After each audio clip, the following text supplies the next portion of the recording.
ಎಲ್ರಿಗೂ ನಮಸ್ಕಾರ. ನಾನು ಅಂಬಿಕಾ ರಾಜ್. ನಿಮ್ಮೆಲ್ರಿಗೂ ನನ್ನ ಈ ಚಾನಲ್ಗೆ ಸ್ವಾಗತ. ಇವತ್ತು ನಾನು ಪನ್ನೀರ್ ಮಸಾಲ ಮಾಡಿದ್ದೀನಿ. ತುಂಬ ಸುಲಭವಾಗಿ ಮಾಡಬಹುದು. ಹೋಟೆಲ್ನಲ್ಲಿ ತಿಂದಷ್ಟೇ ರುಚಿ ಇದೆ. ಮೊದಲಿಗೆ ಒಂದು ಬಾಣಲಿ ಕಾಯ್ಲಿಕ್ಕಿಟ್ಟು ಅದಕ್ಕೆ 1 ಟೇಬಲ್ ಸ್ಪೂನ್ನಷ್ಟು ಕಸೂರಿ ಮೇಥಿ ಹಾಕಿ ಸ್ವಲ್ಪ ಬಿಸಿ ಮಾಡ್ತಾಯಿದ್ದೀನಿ.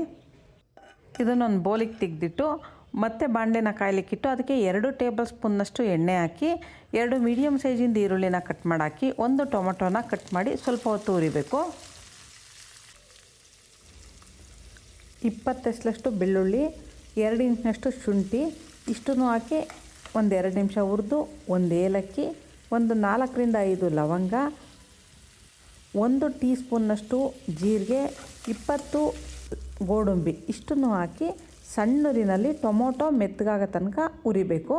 ಇದು ಹುರಿದ ಮೇಲೆ ತಣ್ಣಗಾದ್ಮೇಲೆ ಇದನ್ನೊಂದು ಮಿಕ್ಸಿ ಜಾರ್ಗೆ ಹಾಕಿ 1 ಬೌಲ್ನಷ್ಟು ಕೆನೆ ಹಾಕ್ತಿದ್ದೀನಿ. ಕೆನೆ ಇಲ್ಲಾಂದರೆ ಹಾಲನ್ನೇ ಹಾಕ್ಕೊಂಡು ರುಬ್ಕೋಬೋದು. ಜೊತೆಗೆ ಸ್ವಲ್ಪನೇ ನೀರು ಹಾಕ್ಕೊಂಡು ನುಣ್ಣಗೆ ರುಬ್ಬಿದ್ದೀನಿ. ಈಗ ಮತ್ತೆ ಬಾಣಲಿನ ಕಾಯ್ಲಿಕ್ಕಿಟ್ಟು ಅದಕ್ಕೆ 1 ಟೇಬಲ್ ಸ್ಪೂನ್ನಷ್ಟು ಎಣ್ಣೆ ಹಾಕ್ತಿದ್ದೀನಿ. 2 ಟೀ ಸ್ಪೂನ್ನಷ್ಟು ತುಪ್ಪ ಹಾಕಿ ಸ್ವಲ್ಪ ಬಿಸಿ ಆದಮೇಲೆ ಅರ್ಧ ಟೀ ಸ್ಪೂನ್ನಷ್ಟು ಜೀರಿಗೆ, 1/4 ಟೀ ಸ್ಪೂನ್ನಷ್ಟು ಸೋಂಪು, 1 ಪಲಾವ್ ಎಲೆ ಇಷ್ಟನ್ನು ಹಾಕಿ ಇದಕ್ಕೆ 1 ಮೀಡಿಯಮ್ ಸೈಜಿಂದ ಈರುಳ್ಳಿನ ಸಣ್ಣದಾಗಿ ಕಟ್ ಮಾಡಿ ಹಾಕಿ ಈರುಳ್ಳಿ ಸ್ವಲ್ಪ ಬಣ್ಣ ಬದಲಾಯಿಸೋ ತನಕ ಉರಿಬೇಕು. ಆನಂತರ ಇದಕ್ಕೆ ಸುಮಾರು 1 ಟೊಮೊಟೊನ ಕಟ್ ಮಾಡಿ ಹಾಕಿ ಅದನ್ನು ಒಗ್ಗರಣೆಯಲ್ಲಿ ಬೇಯಿಸಬೇಕು. ಇದಕ್ಕೆ 1 ಹಸಿರು ಮೆಣಸಿನ್ಕಾಯಿನ ಸೀಳಾಕಿದ್ದೀನಿ, 1/4 ಟೀ ಸ್ಪೂನ್ನಷ್ಟು ಅರಿಶಿನ, 1 ಟೇಬಲ್ ಸ್ಪೂನ್ನಷ್ಟು ಖಾರದ ಪುಡಿ, 1 ಟೇಬಲ್ ಸ್ಪೂನ್ನಷ್ಟು ಸಾಂಬಾರು ಪುಡಿ, 1 ಟೀ ಸ್ಪೂನ್ನಷ್ಟು ಗರಂ ಮಸಾಲ ಇಷ್ಟನ್ನು ಹಾಕಿ ಸ್ವಲ್ಪ ಹೊತ್ತು ಒಗ್ಗರಣೆಯಲ್ಲಿ ಉರಿಬೇಕು. ಉರಿ ಸಣ್ಣ ಇರಲಿ. ಈಗ ಇದಕ್ಕೆ ರುಬ್ಬಿಟ್ಕೊಂಡಿರೋ ಅಷ್ಟು ಮಸಾಲೆನೂ ಹಾಕ್ತಾಯಿದ್ದೀನಿ.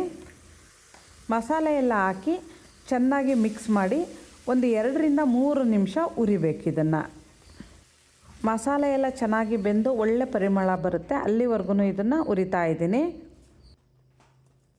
ರುಚಿಗೆ ಬೇಕಾದಷ್ಟು ಉಪ್ಪು, ಸುಮಾರು 1 ಟೇಬಲ್ ಸ್ಪೂನ್ನಷ್ಟು ಉಪ್ಪು ಹಾಕಿದ್ದೀನಿ. ಮಸಾಲೆ ಎಲ್ಲ ಚೆನ್ನಾಗಿ ಬೆಂದಿದೆ. ಈಗ ಇದಕ್ಕೆ ಸ್ವಲ್ಪ ನೀರು ಹಾಕ್ತಾಯಿದ್ದೀನಿ. ನಮಗೆ ಗ್ರೇವಿ ಎಷ್ಟು ತಿಕ್ ಬೇಕು ಅಂತ ಹೇಳಿ ನೋಡಿ ಅದಕ್ಕೆ ಹದವಾಗಿ ನೀರು ಹಾಕಿದರೆ ಒಳ್ಳೆಯದು. ನೋಡಿ ಎಣ್ಣೆ ಎಲ್ಲ ಬಿಡ್ತಾ ಇದೆ. ಇಲ್ಲಿವರೆಗೂ ಇದು ಚೆನ್ನಾಗಿ ಕುದಿಬೇಕು. ಈಗ ಇದಕ್ಕೆ 1 ಟೇಬಲ್ ಸ್ಪೂನ್ನಷ್ಟು ಸಕ್ಕರೆ ಹಾಕಿ ಚೆನ್ನಾಗಿ ಮಿಕ್ಸ್ ಮಾಡಬೇಕು. ಪನ್ನೀರನ್ನ ರೂಮ್ ಟೆಂಪ್ರೇಚರಿಗೆ ಬಂದಮೇಲೆ ನಮಗೆ ಬೇಕಾದ ಆಕಾರಕ್ಕೆ ಕಟ್ ಮಾಡ್ಕೋಬೇಕು.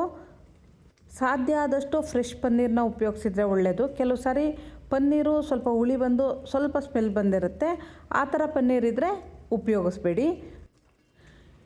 ಈಗ ಚೆನ್ನಾಗಿ ಎಲ್ಲ ಮಿಕ್ಸ್ ಮಾಡಬೇಕು. ಪನ್ನೀರು ಒಡಿಬಾರ್ದು, ನಿಧಾನವಾಗಿ ಸ್ಮೂತಾಗಿ ಮಿಕ್ಸ್ ಮಾಡಬೇಕು.